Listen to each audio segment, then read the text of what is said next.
Express special report आपके साथ मैं हूं अंजना ओम कश्यप। आज स्पेशल रिपोर्ट में बात संविधान और राष्ट्रीय सियासत के संस्कारों की। आज मेरे हाथ में देश के संविधान की एक प्रति है। इसकी वजह है आज संविधान दिवस है। 26 नवंबर 1949 को आज के ही दिन संविधान को ग्रहण किया गया था और 26 जनवरी 1950 से संविधान पूरे राष्ट्र में लागू हुआ। भारतीय राजनीति में संविधान और लोकतंत्र दो ऐसे शब्द हैं जो आप अक्सर नेताओं की जुबान पर सुनते आए हैं, किताबों में पढ़ते आए हैं। दुनिया के सबसे बड़े लोकतंत्र का आधार यही संविधान है। यही संविधान हमारे देश का धर्म ग्रंथ है, कर्म ग्रंथ है। आज संविधान दिवस के दिन प्रधानमंत्री मोदी ने संविधान और लोकतंत्र की व्याख्या की। विपक्ष द्वारा मोदी सरकार पर लोकतंत्र को कमजोर करने के आरोपों का करारा जवाब दिया है। मोदी ने बिना नाम लिए कांग्रेस पर हमला करते हुए कहा, जिस पार्टी का लोकतांत्रिक कैरेक्टर खो चुका हो वो देश के लोकतंत्र पर ज्ञान देना बंद करे। आज मोदी ने लोकतंत्र और संविधान के लिए पारिवारिक पार्टियों को बड़ा खतरा बताया। मोदी की टिप्पणी पर विपक्ष ने पलटवार किया है। आज सवाल यही है, क्या सिर्फ कांग्रेस में परिवारवाद है या फिर देश की कोई भी पार्टी इस रोग से अब अछूती नहीं है? क्या देश की पॉलिटिकल पार्टियां प्राइवेट लिमिटेड कंपनी बन चुकी?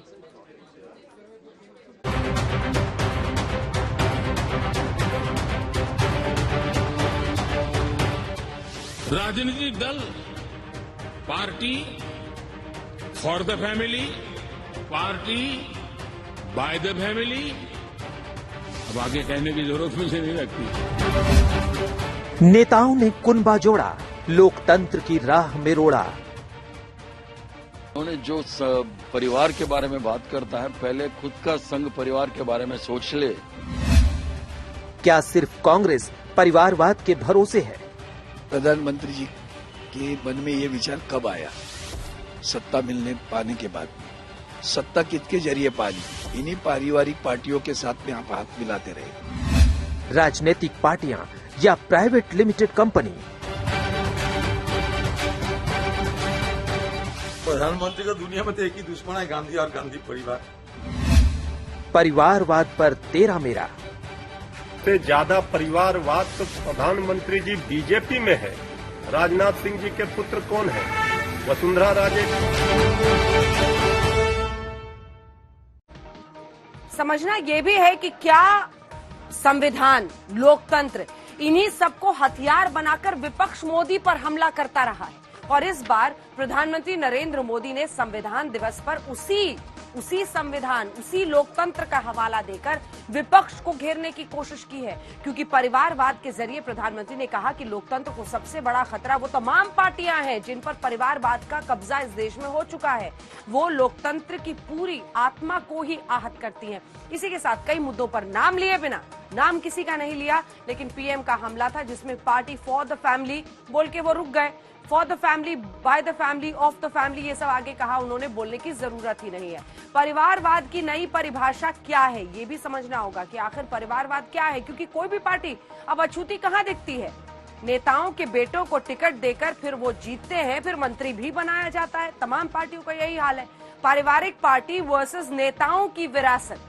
बीजेपी ये व्याख्या देने की कोशिश कर रही है कि एक तो वो पार्टी जिसमें पूरी पार्टी पर कब्जा होता है एक परिवार का, और एक वो जिसमें बेटों को टिकट दिया जाता है, वो आगे बढ़ते हैं। क्या परिवारवाद बहाना, विपक्ष है निशाना? आइए जल्दी से अब आपको अपनी ये रिपोर्ट दिखाते हैं और सुनाते हैं, समझाते हैं। जो प्रधानमंत्री ने आज संविधान, लोकतंत्र की संपूर्ण व्याख्या की है, उसको पहले समझिए। आज का दिवस इस सदन को प्रणाम करने का है।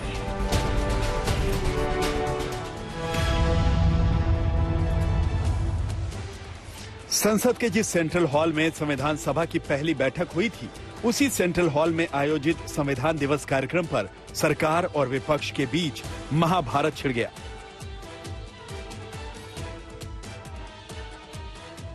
विपक्ष ने संविधान और लोकतंत्र का हवाला देकर कार्यक्रम का बहिष्कार किया, तो प्रधानमंत्री मोदी ने विपक्ष को इन्हीं दो शब्दों के नाम पर सिर्फ घेरा नहीं, बल्कि प्रचंड प्रहार किया। संविधान की भावना को भी चोट पहुंची है। संविधान के एक एक धारा को भी चोट पहुंची है। जब राजनीतिक दल अपने आप में अपना लोकतांत्रिक कैरेक्टर खो देते हैं,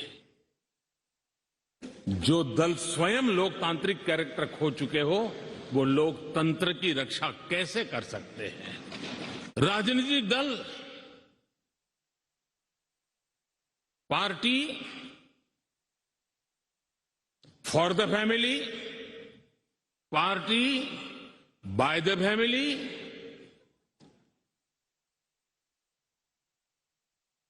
अब आगे कहने की जरूरत मुझे नहीं लगती है। जो पार्टी पीढ़ी दर पीढ़ी एक ही परिवार चलाता रहे, पार्टी की सारी व्यवस्था परिवारों के पास रहे, वो लोकतंत्र, स्वस्थ लोकतंत्र के लिए सबसे बड़ा संकट होता है।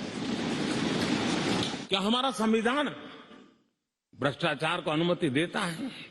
कानून है, नियम है, सब है, लेकिन चिंता तब होती है कि जब न्यायपालिका ने स्वयं ने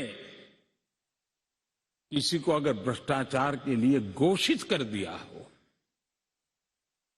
भ्रष्टाचार के लिए सजा हो चुकी हो, लेकिन राजनीतिक स्वार्थ के कारण उसका भी महिमा मंडन चलता रहे, भ्रष्टाचार को नजरअंदाज करके सिद्ध हुई हकीकतों के बावजूद भी जब राजनीतिक लाभ के लिए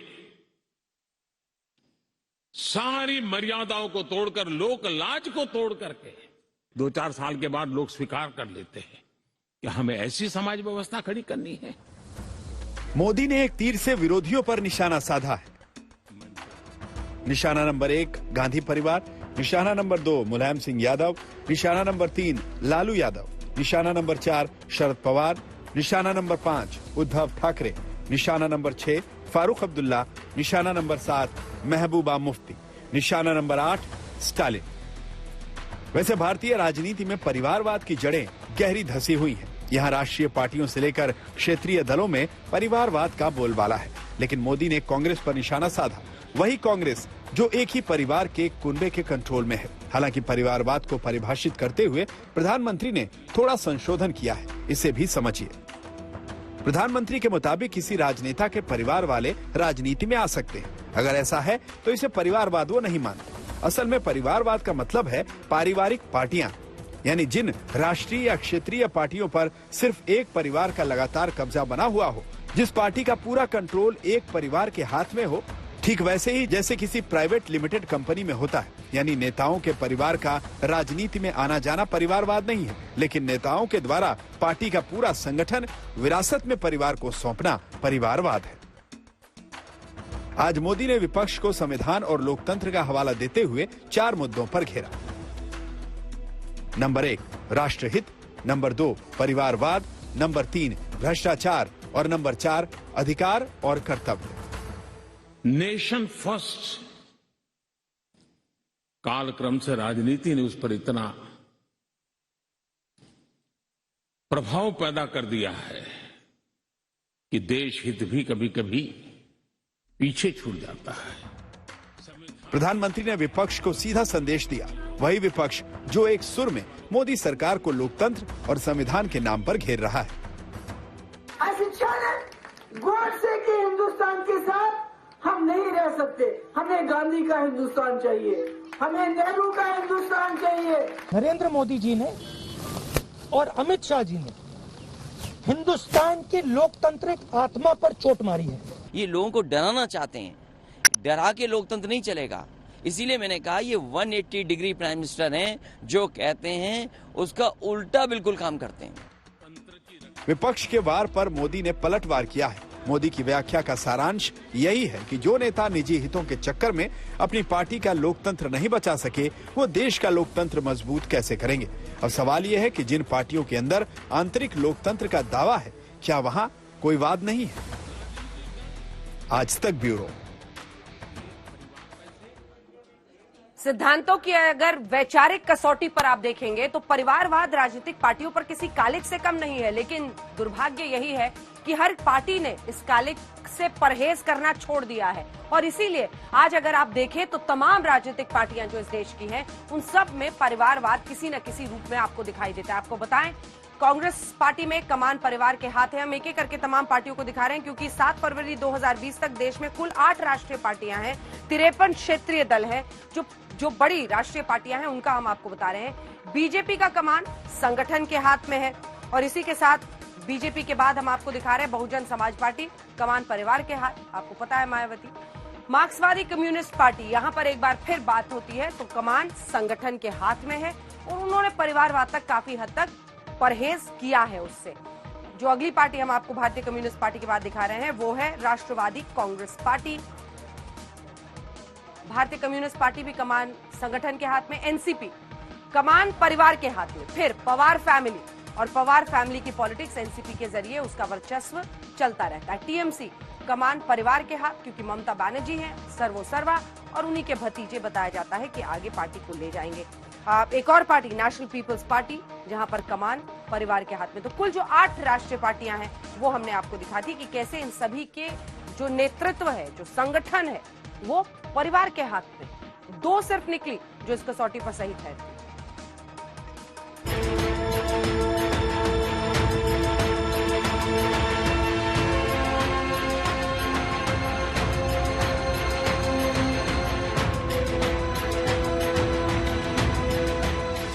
इधर मोदी ने पारिवारिक पार्टियों को आड़े हाथ लिया, उधर विपक्ष ने भारतीय जनता पार्टी को घेरा।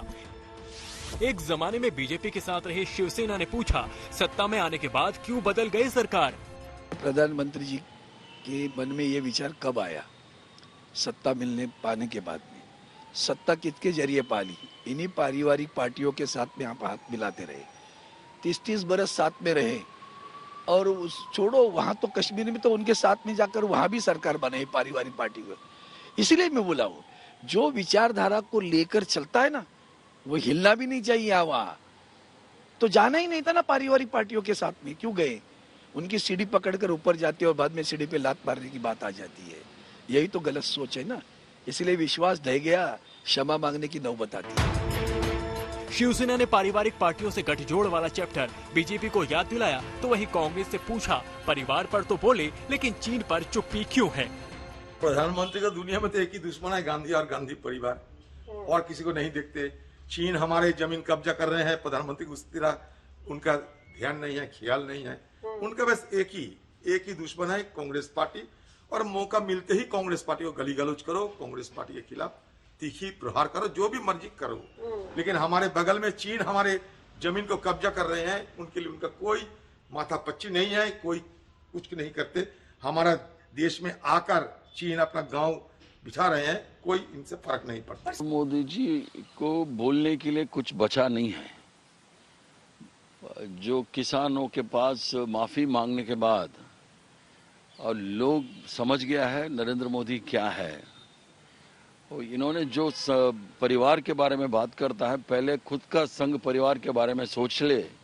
ये 2014 में सत्ता में आने के बाद इस देश का जो सामाजिक एक ढांचा थे, इसके ऊपर क्या हमला किया है ये इन लोगों ने। खुद संविधान के ऊपर भरोसा नहीं रखता है, खुद का कैबिनेट मंत्री उसके सदस्यों के साथ चर्चा नहीं करता है और कॉन्स्टिट्यूशन के बारे में क्या बात कर सकता है। तो इसलिए एक बहाना बन गया है, एक फैशन बन गया है कांग्रेस परिवार के ऊपर बोलने का। मोदी ने बड़े बड़े नेताओं पर बिना नाम लिए प्रहार किया था, लिहाजा जवाब समाजवादी पार्टी आरजेडी से भी आया। उन्होंने संविधान को, लोकतंत्र को तार तार किया है, संविधान की धज्जी उड़ा दी है। आज आदरणीय प्रधानमंत्री जी संविधान दिवस पर परिवारवाद पर बोल रहे थे, परिवारवाद पर सवाल खड़े कर रहे थे। तो सबसे ज्यादा परिवारवाद तो प्रधानमंत्री जी बीजेपी में है। राजनाथ सिंह जी के पुत्र कौन है? वसुंधरा राजे जी, मेनका गांधी, वरुण गांधी, लंबी फहरिस्त है बीजेपी में परिवारवाद की। विपक्ष पर दोष देखने के पहले अपने गिरेबान में झांकिए, सामने आईना रख लीजिए। हिंदुस्तान में तो हमेशा से ही वसुधैव कुटुंबकम का नारा रहा है।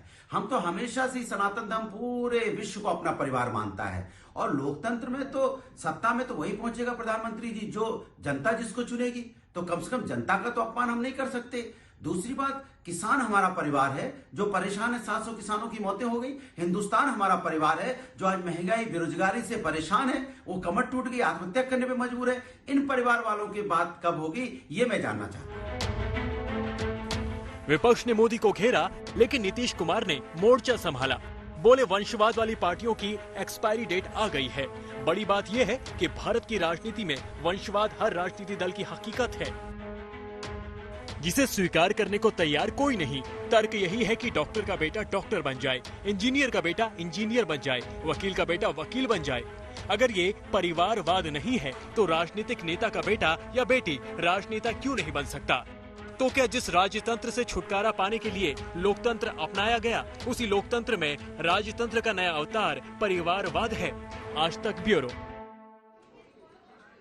भारतीय राजनीति में माना जाता है कि कांग्रेस पार्टी परिवारवाद की गंगोत्री, एक तरह से नेम प्लेट उन पर परिवारवाद का लगा हुआ, और यह आरोप हमेशा उन पर लगता रहा है। लेकिन इस बीच नेहरू ने एक वक्त पर लाहौर संबोधन में क्या कहा था, उससे सबको समझना चाहिए। मैं इस बात को आज ईमानदारी से स्वीकार करना चाहता हूं कि मैं एक समाजवादी और गणतंत्रवादी हूं। मैं किसी राजा या राजकुमार की सत्ता में यकीन नहीं रखता या ऐसी सत्ता बनाने में यकीन नहीं करता जो नए दौर के राजा पैदा करता हो। सकता है कि कांग्रेस के जरिए पूर्ण समाजवादी कार्यक्रम लागू नहीं किया जा सके, लेकिन हमें ये समझ लेनी होगी कि पूरी दुनिया समाजवाद का दर्शन मौजूदा सामाजिक ढांचे में धीरे धीरे जड़ें जमाता जा रहा है। ये सिर्फ समय और इसके लागू होने के तरीके की बात है। आखिर भारतीय राजनीति में परिवारवाद का पूरा रोग क्या है, ये रिपोर्ट देखिए जरा।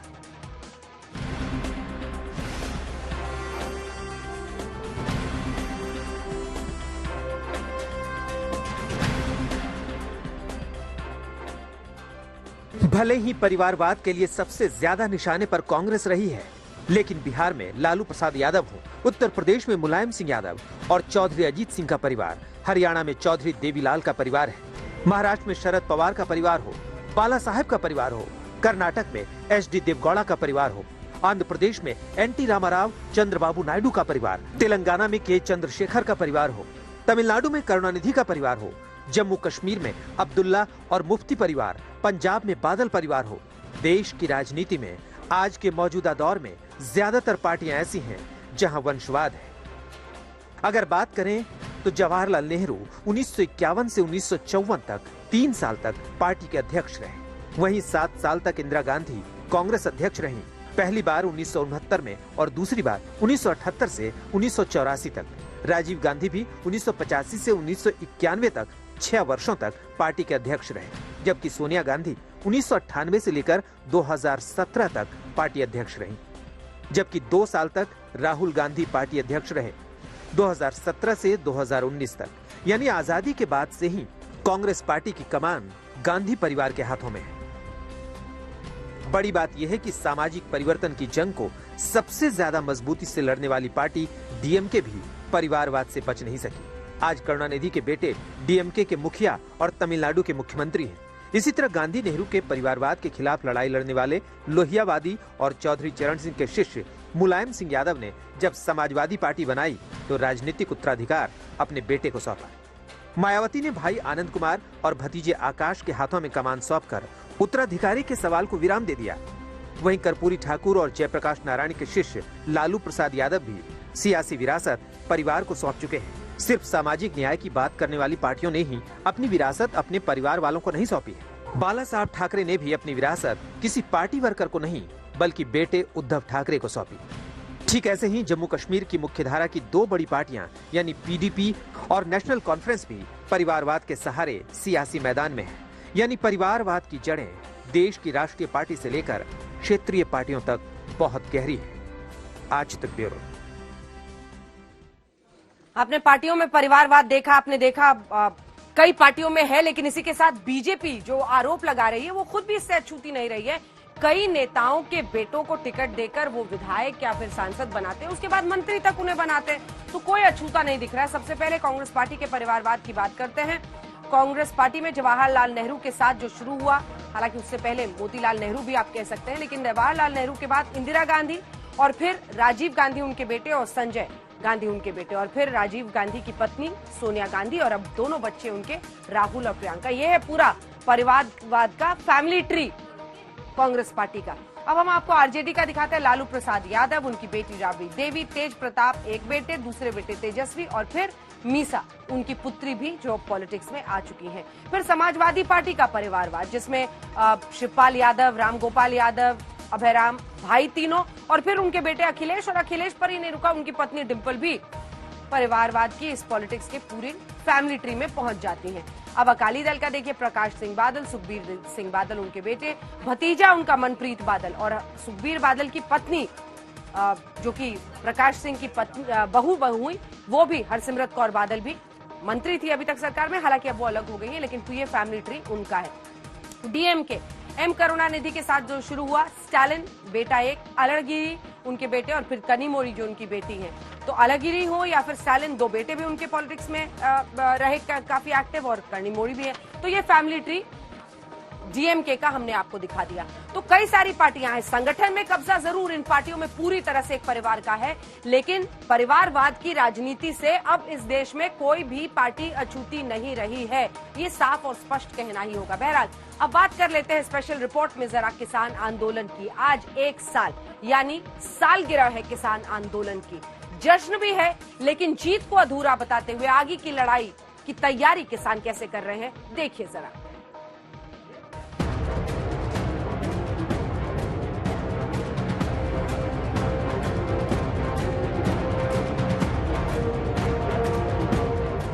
सिंघू बॉर्डर पर महापंचायत,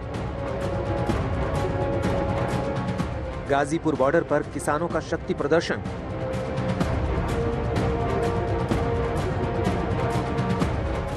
ये तस्वीरें देश की राजधानी दिल्ली के बॉर्डर की हैं, जहां बीते साल से किसानों ने डेरा डाल रखा है। आज 1 साल पूरा होने पर सिंघू बॉर्डर से लेकर गाजीपुर बॉर्डर तक किसानों ने कृषि कानूनों की वापसी पर जश्न मनाया। आज दिल्ली के अलग अलग बॉर्डरों पर महापंचायत हो रही है। 26 नवंबर वही दिन है जिस दिन पिछले साल अलग अलग बॉर्डरों पे किसान आके यहाँ पे अपना डेरा जमा चुके थे। नंबर काफी तेजी से बढ़ता हुआ आपको यहाँ नजर आएगा। दूर जहाँ पे मेन स्टेज है वहाँ पे महापंचायत होगी कुछ ही देर के अंदर, और एक एक करके हम देख रहे हैं कि अलग अलग क्षेत्रों से, अगर गाजियाबाद की बात करें, गाजीपुर बॉर्डर की बात करें, तो यहाँ पे ज्यादातर किसान वेस्टर्न यूपी से आए हुए हैं। ये वही बॉर्डर है जो दिल्ली को वेस्टर्न उत्तर प्रदेश से जोड़ता है। आंदोलन की पहली वर्षगांठ पर पंजाब हरियाणा से आए किसानों ने अपनी एकजुटता दिखाई। आज ही के दिन जिस जगह पर मैं खड़ा हुआ हूं, यहां पर भारी भरकम हंगामा बरपा हुआ था। दरअसल टीकरी बॉर्डर, शंभू बॉर्डर पर जो किसान बैठे हुए हैं वो इसी शंभू बॉर्डर से होते हुए दिल्ली के सिंधु बॉर्डर पहुंचे थे। और यहां पर जो नजारा आज आप देख रहे हैं, दरअसल पिछले साल यहां का नजारा एकदम बदला हुआ था।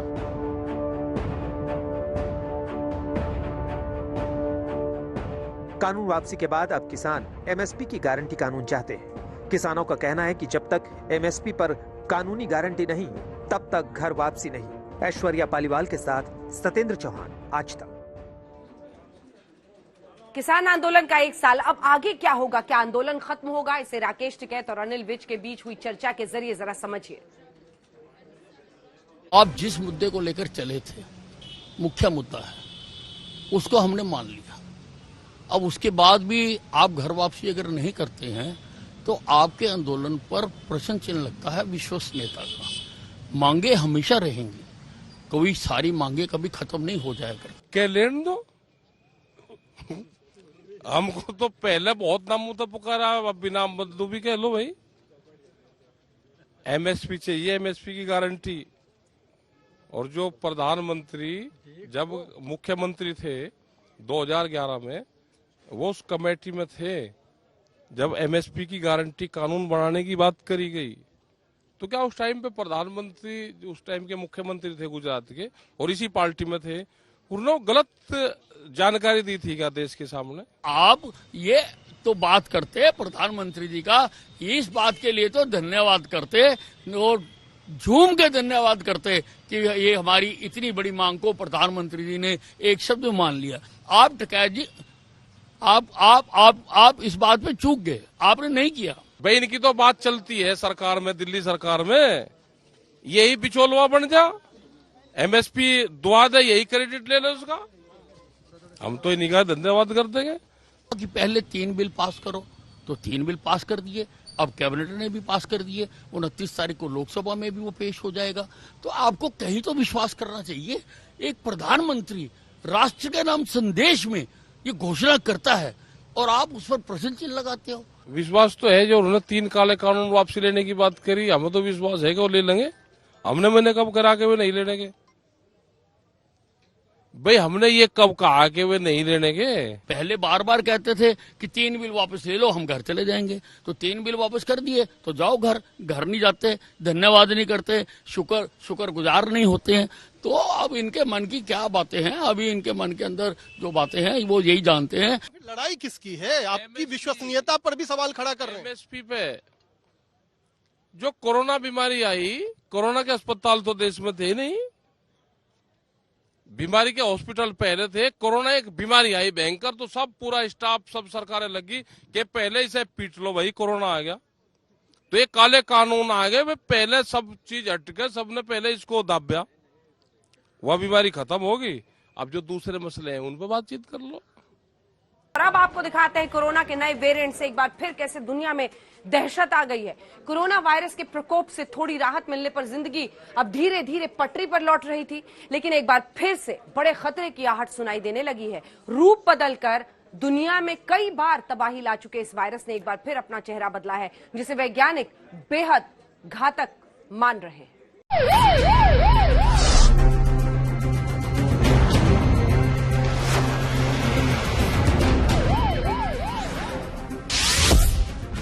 कैसे दुनिया में फिर से छाई कोरोना की दहशत, कैसे कोरोना के नए वेरिएंट ने उड़ा दी दुनिया की नींद।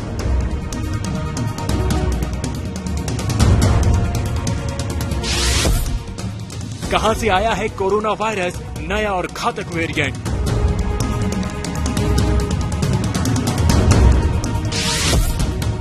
वैज्ञानिकों ने इसे अब तक का सबसे खराब वेरिएंट क्यों कहा? अब तक का सबसे ज्यादा म्यूटेशन वाला वेरिएंट का सच क्या है?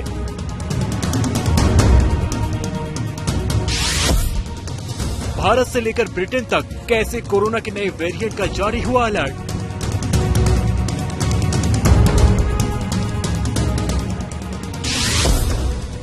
सावधान, कोरोना वायरस का नया वेरिएंट बेहद घातक है।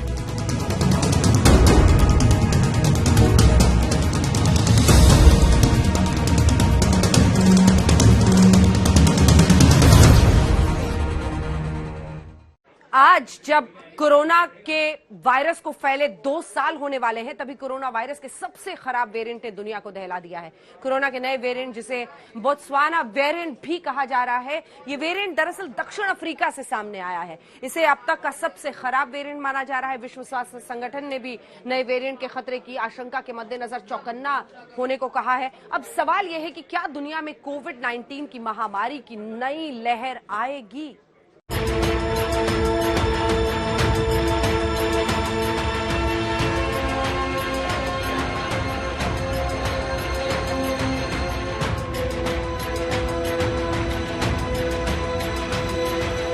कोरोना की दहशत से जैसे तैसे लोग उबरना शुरू हुए थे, लोगों के चेहरों से मास्क हट रहे थे, लेकिन कोरोना की दूसरी लहर के 7 महीने बाद कोरोना की तीसरी दहशत ने अचानक से धावा बोला है। जी हाँ, दुनिया सहम गई है। कोरोना वायरस के नए वेरिएंट से दुनिया डर गई है, कोरोना वायरस के नए वेरिएंट के म्यूटेंट से। देश ने और दुनिया ने कोरोना की दूसरी लहर में जो मंजर देखा है, उसके बारे में सोचकर ही सिहर उठते हैं, कलेजा कांपने लगता है। ऑक्सीजन से तड़पते लोग, अस्पतालों की चौखट पर दम तोड़ते लोग, लॉकडाउन का सन्नाटा।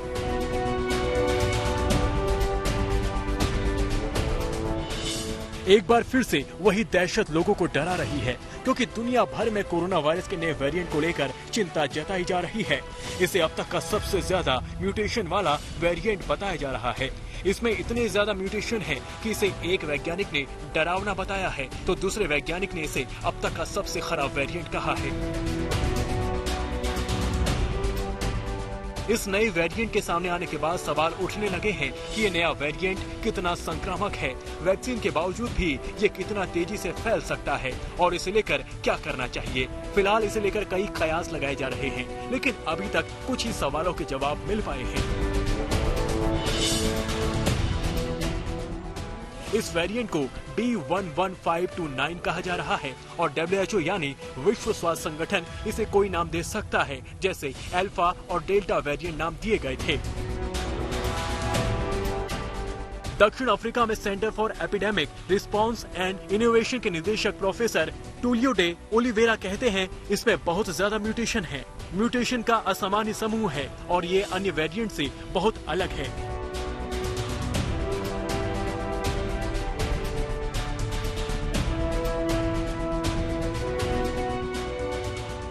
प्रोफेसर डी ओलिवेरा ने कहा है कि इसमें कुल मिलाकर 50 म्यूटेशन हुए हैं और 30 से ज्यादा म्यूटेशन ज्यादा स्पाइक प्रोटीन में हुए हैं। ज्यादातर वैक्सीन प्रोटीन पर हमला करते हैं और इन्हीं के जरिए वायरस भी शरीर में प्रवेश करता है।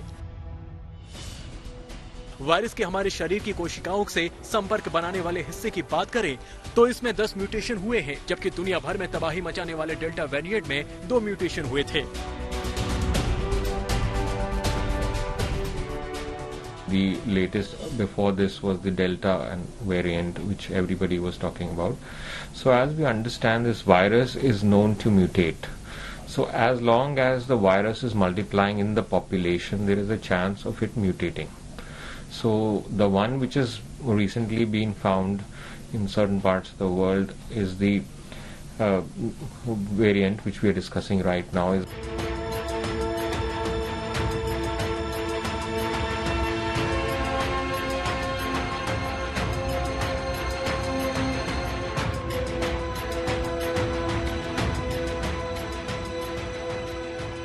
लोगों के मन में इस वक्त सबसे बड़ी चिंता है कि क्या वैक्सीन कोरोना वायरस के इस नए वेरिएंट पर कारगर साबित होगी।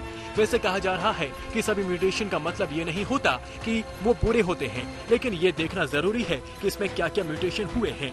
लेकिन चिंता इस बात की है कि ये वायरस चीन के वुहान में मिले मूल वायरस से मौलिक रूप से अलग है। इसका मतलब ये है कि इस मूल वायरस को ध्यान में रखकर बनाई गई वैक्सीन इस वेरिएंट पर अप्रभावी हो सकती है।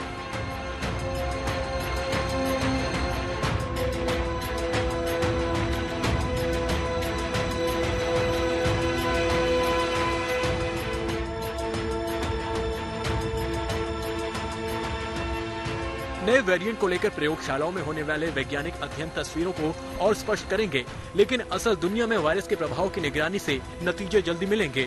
अभी पूरी तरह से निष्कर्ष निकालना बहुत जल्दी होगा, लेकिन शुरुआती संकेत इसे लेकर चिंता पैदा करते हैं, क्योंकि दक्षिण अफ्रीका के गाउटेंट में 77, बोत्सवाना में 4 मामलों और हांगकांग में 1 मामले की पुष्टि हुई है। हांगकांग का मामला दक्षिण अफ्रीका की यात्रा से जुड़ा हुआ है। फिलहाल हमारे सामने ऐसा वेरिएंट है जो हमारी चिंताएं बढ़ा रहा है, लेकिन हमें उसके बारे में बहुत कम जानकारी है। इस वेरिएंट पर करीब से नजर रखे जाने की जरूरत है और ये सोचने की जरूरत है कि अब क्या करना है। इस महामारी ने हमें सीख दी है कि हम सभी सवालों के जवाब मिलने तक इंतजार नहीं कर सकते।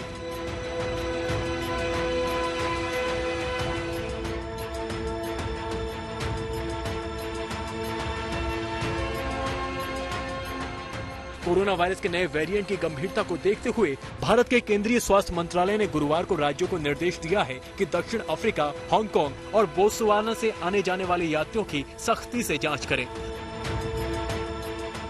भारत के national centre for disease control ने सरकार को सूचित किया है कि बोत्सवाना, दक्षिण अफ्रीका और हांगकांग में नए कोविड-19 वेरिएंट 1.1529 के कई मामले दर्ज किए गए हैं। सभी अंतर्राष्ट्रीय यात्री एट रिस्क श्रेणी का हिस्सा हैं और उनकी कड़ी जांच और परीक्षण करना अनिवार्य है। वहीं ब्रिटेन के नए वेरिएंट को लेकर सामने आ रही चेतावनियों के बीच 6 अफ्रीकी देशों से आने वाले फ्लाइट पर प्रतिबंध लगा दिया गया है।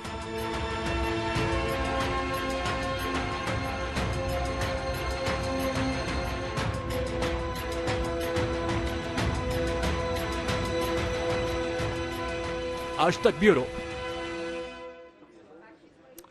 इस वक्त हर किसी के मन में यही जानने की उत्सुकता है कि कोरोना का ये नया वेरिएंट कितना खतरनाक है, कहां फैला है, कैसे इससे बचना है। आइए इस नए वेरिएंट के बारे में जरा आपको बड़ी बातें बताते हैं। कोरोना के नए वेरिएंट के बारे में कहा जा रहा है कि ये किसी गंभीर बीमारी से जूझ रहे मरीज से पैदा हुआ है। मरीज शायद HIV या एड्स की वजह से पीड़ित होगा और उसी में इतना म्यूटेशन हुआ है। इस सप्ताह दक्षिण अफ्रीका में नए वेरिएंट का मरीज मिला और फिर बोत्सवाना समेत अन्य पड़ोसी देशों में फैलने लगा, इसलिए इसे बोत्सवाना वेरिएंट भी कहा जाने लगा है। दुनिया भर में इस वेरिएंट के अब तक 100 से ज्यादा मरीज मिले हैं। इनमें सबसे ज्यादा लगभग 100 के आसपास मरीज दक्षिण अफ्रीका में मिले। दुनिया भर में प्रमुख डेल्टा स्ट्रेन सहित अन्य किसी भी वेरिएंट के मुकाबले ये बदतर होने की क्षमता रखता है, इसलिए इसे बड़ा खतरा माना जा रहा है। B11529 वेरिएंट के 50 से ज्यादा म्यूटेशंस मिल चुके हैं, जिनमें 32 म्यूटेशन इसके स्पाइक प्रोटीन में ही है। बोत्सवाना वेरिएंट के 32 म्यूटेशन स्पाइक प्रोटीन में है, इसीलिए स्वाभाविक है कि ये टीके को भी बेअसर बनाने में सक्षम माना जा रहा है। हांगकांग में मिले नए वेरिएंट के दोनों मरीजों ने फाइजर की कोरोना वैक्सीन लगवा रखी थी। वो अफ्रीका से लौटे थे, फिर भी वो पॉजिटिव निकले नए म्यूटेंट वायरस से। अफ्रीकी देशों की फ्लाइट रोकने का सिलसिला शुरू हो गया। इजरायल ने 7 अफ्रीकी देशों से आने जाने पर पाबंदियां लगा दी है। भारत सरकार ने राज्यों से कहा है कि वो सभी अंतर्राष्ट्रीय यात्रियों की सघन जांच करें। नए वेरिएंट की दहशत की वजह से दुनिया भर के शेयर बाजारों में गिरावट का रुख देखा गया है। कच्चे तेल की अंतर्राष्ट्रीय कीमतें भी घट गई हैं। भारत में भी नए वेरिएंट को लेकर अलर्ट जारी कर दिया गया है। भारत सरकार ने राज्यों से कहा है कि वो सभी अंतर्राष्ट्रीय जो यात्री हैं उनकी सघन जांच करें, खासकर अगर दक्षिण अफ्रीका, हांगकांग, बोत्सवाना से सीधे आने वाले या फिर उधर से गुजरने वालों की कड़ी स्क्रीनिंग करने का निर्देश दिया गया है। लेकिन इस बीच भारत में अचानक से बढ़ते कोरोना के मसलों ने भी हलचल मचा दी।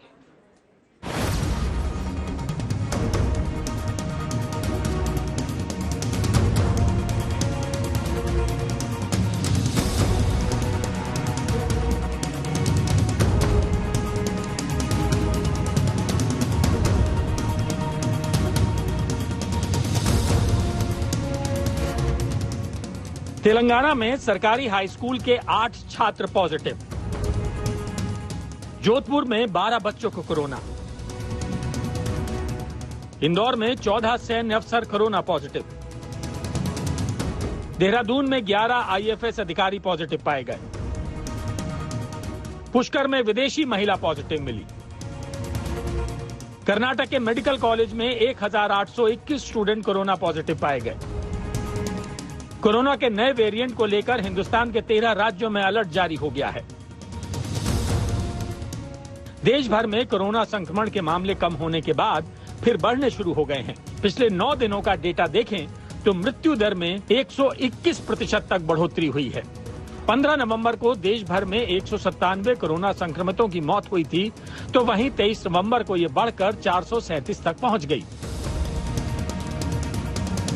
वहीं कर्नाटक के धारवाड़ के SDM मेडिकल कॉलेज में 182 स्टूडेंट कोरोना पॉजिटिव पाए गए हैं।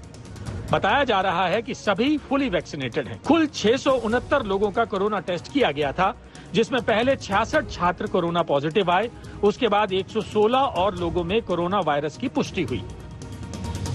400 छात्रों वाले इस कॉलेज की बिल्डिंग के साथ ही 2 हॉस्टल भी सील कर दिए गए हैं। जबकि राजस्थान के पुष्कर में एक विदेशी महिला के कोरोना पॉजिटिव पाए जाने के बाद पुष्कर में हड़कंप मच गया।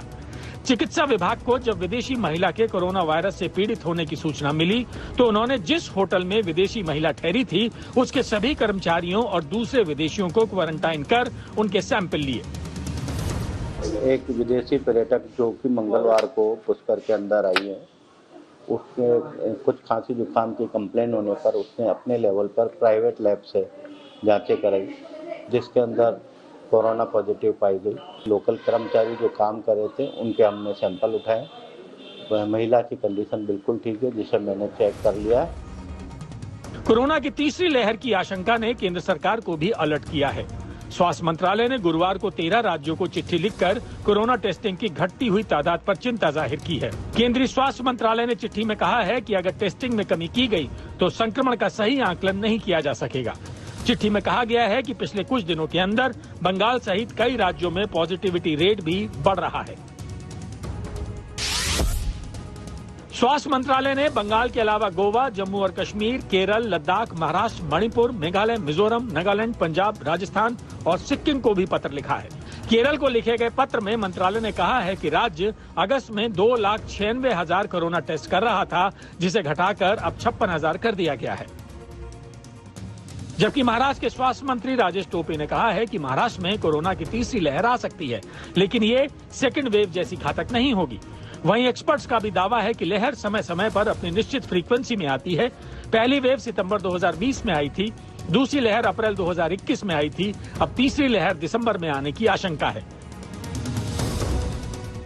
महाराष्ट्र के औरंगाबाद शहर में पहली बार एक मस्जिद प्रबंधन समिति ने पहल की और मस्जिद परिसर में एक कोरोना टीकाकरण शिविर का आयोजन किया। टीका लेने आए लोगों ने ये भी माना कि सोशल मीडिया के जरिए कोरोना टीका को लेकर गलतफहमियां फैलाई गई थी, लेकिन स्थानीय लोगों की अपील पर गलतफहमी दूर कर दी गई है और अब मुस्लिम समुदाय के लोग भी कोरोना का टीका लगवाने के लिए आ रहे हैं। पहले हम डर लग रहा था कि वैक्सीन लेने से बहुत सारे तकलीफें होंगी और मौत भी हो सकती है, लेकिन गवर्नमेंट के लोगों ने और हमारे जिम्मेदारों ने समझाया हमको कि भाई इससे बहुत सारे फायदे हैं। जो अफवाह फैल रही है कि मुस्लिम समाज के लोग जो है वैक्सीन नहीं ले रहे हैं, तो ये सरासर गलत है। मैं खुद 2 महीने पहले दोनों डोज ले चुका हूँ, मेरा कोई प्रॉब्लम नहीं है। और जो आज जो नंबर लगे हुए सब मुस्लिम समाज के लगे हुए हैं।